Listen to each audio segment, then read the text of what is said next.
പ്രിയമുള്ളവരെ, പുരാതന കാലം മുതൽ മനുഷ്യർ അഗ്നിയെയും ജലത്തെയും കാറ്റിനെയുമെല്ലാം ഈശ്വര ശക്തിയായി കരുതുകയും ദൈവങ്ങളായി അവയെ പൂജിക്കുകയും ചെയ്തു പോന്നിരുന്നതായിട്ട് നമുക്കറിയാം.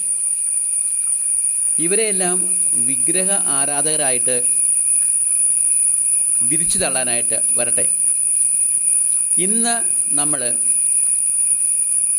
അത്യുന്നതൻ്റെ ശക്തിയായും പരിശുദ്ധ ത്രിത്വത്തിലെ മൂന്നാമത്തെ ആളായും വ്യക്തിയായും ആരാധിക്കുകയും പൂജിക്കുകയും ചെയ്യുന്ന പരിശുദ്ധാത്മാവിൻ്റെ പ്രതീകങ്ങൾ അഗ്നിയും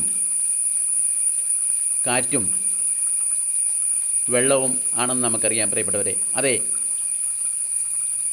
മനുഷ്യരിൽ ജന്മന ദൈവം നിവേശിപ്പിച്ചിരിക്കുന്ന ദൈവത്തെ അന്വേഷിക്കാനുള്ള ത്വര, ആ ആഗ്രഹം ആയിരിക്കില്ലേ പണ്ടേ മനുഷ്യരെ ദൈവത്തെ അന്വേഷിക്കുവാനായിട്ട് പ്രേരിപ്പിക്കുകയും അങ്ങനെ ഇന്നത്തെ പരിശുദ്ധാത്മ പ്രതീകങ്ങളായ അഗ്നിയെയും ജലത്തെയും വായുവിനെയും ഒക്കെ അവർ ദൈവിക ശക്തിയുടെ പ്രതിരൂപങ്ങളായി കരുതുകയും ചെയ്തത് അവരെ ആ ചിന്തയിലേക്ക് നയിച്ചതും ഒരുപക്ഷേ പരിശുദ്ധാത്മാവാവില്ലേ?